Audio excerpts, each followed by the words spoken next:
Medyo nangungurot pa sa balat yung init, pero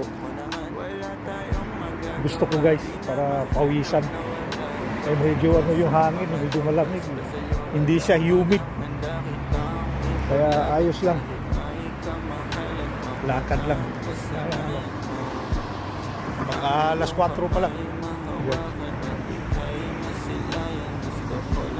Syukran.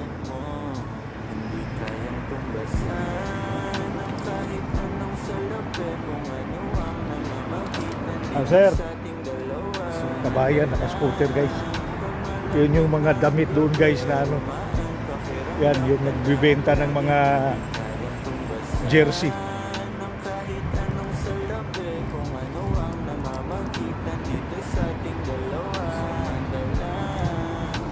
Sa gabi guys, okay dito kasi may